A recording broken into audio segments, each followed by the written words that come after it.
Thank you. Hello, everyone. Shukardeve Sarinenge. I'm going to speak in English. I just wanted to greet you in Romanes. It's very hard to speak about litigation in Romanes, and I feel bad about it because I think that as a Roma lawyer, I should be able to speak more in Romanes when I talk to the community about legal terms. But anyways, in this moment right now, I'm going just to throw some ideas on litigation regarding to anti-gypsyism, because it's in 7 minutes, it's basically impossible for me to describe what is going on regarding litigation and anti-gypsyism. It's such a hard topic for me, and I take it every time emotional, no matter the fact that I'm a lawyer and I shouldn't be emotional. When it comes to addressing anti-gypsyism through legal actions, the most frequent question that I'm asked by journalists, by other lawyers, by other NGOs is, how is the situation in enlargement countries compared to EU countries when it comes to respect of Roma rights? And it's very hard for me to qualify it because as a Romani person and somebody working on legal cases, I would say everywhere is bad. Everyone is racist. Both in enlargement countries and both in EU countries, we have to work a lot in order to improve the situation. But then when we see the implementation part, I think the key conclusion that I came up to, especially in the last period after we had a Slovak minister contacting us and asking to conclude a friendly settlement of a case, basically begging the applicant to agree about friendly settlement, I discovered that actually the fact that Slovakia is a member of EU, it gives us more potential in concluding these cases in a better way, including mediation and friendly settlement, and we have governments that have more pressure to align to standards rather than enlargement countries where we are really hoping that because of their wish to be part of EU, they will do something. Yeah, this is just my self-reflection on the question, where is better, in EU countries or in enlargement countries when it comes to anti-gypsyism, addressing in a legal form anti-gypsyism. So inspired by a reference paper of the Alliance of Anti-Gypsyism, the ERRC decided to include the word anti-gypsyism throughout all the legal actions that we are taking, both on domestic level and both on international level. And as you already know, we had been doing that for a longer time already in front of the European Court of Human Rights. We have been trying to pursue judges to use the word anti-gypsyism in their judgments, in their decisions, and that has been a hard path, a hard way. The best thing that we managed so far is to have the court quote us and say the ERRC also referred to the so-called anti-gypsyism, so referring to our statement.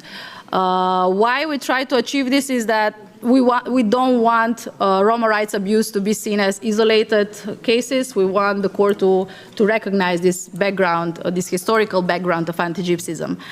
And we already know that what we can best get from the European Court of Human Rights is categorizing Roma as disadvantaged and vulnerable minority. Now, when it comes to our legal strategy, there was some shift in the last 2 years regarding what we want to achieve on domestic level, on the level of the country.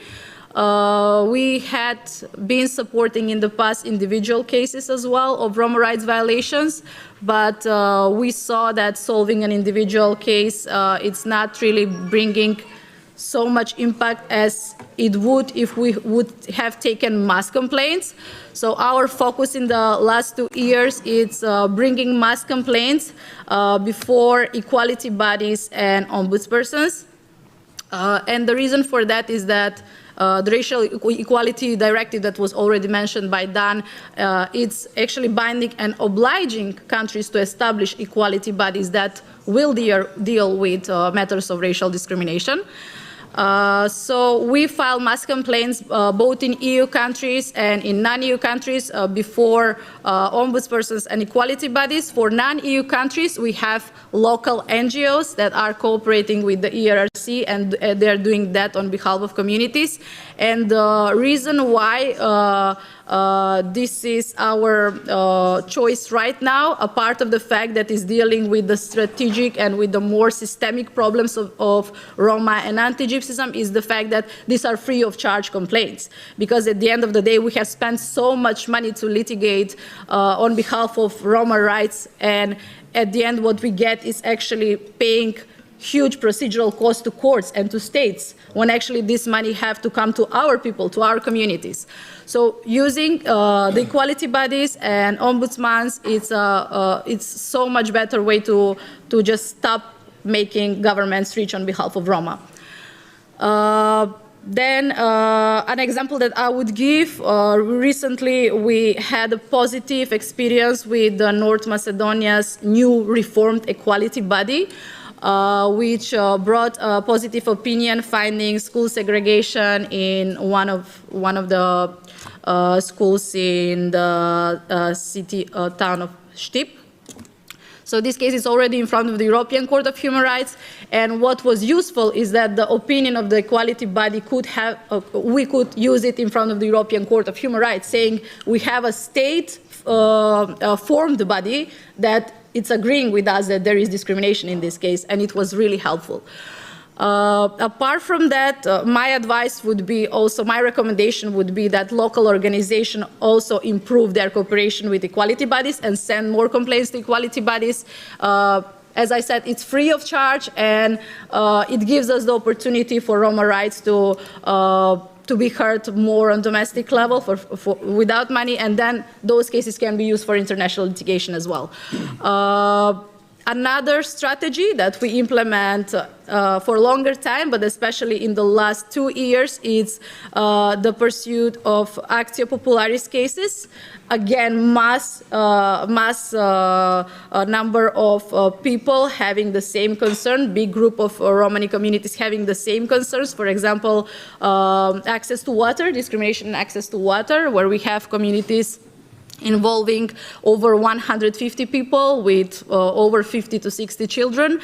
And the benefit of actio popularis cases is that we protect the identity of the persons. We don't impose them directly in front of court bodies and state institutions, but is the NGO actually that it's visible in the complaint itself, but the outcome or the finding of discrimination is the one that it directly relates to the communities themselves.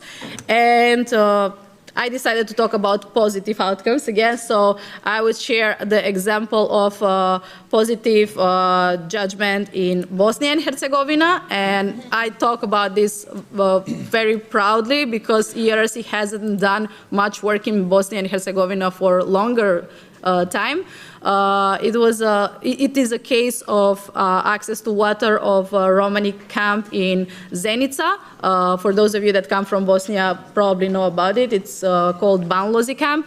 And we managed to secure a judgment finding discrimination in access to water of the Romani community, and we are currently initiating also a compensation procedure for all the people, including children, that are living in this community.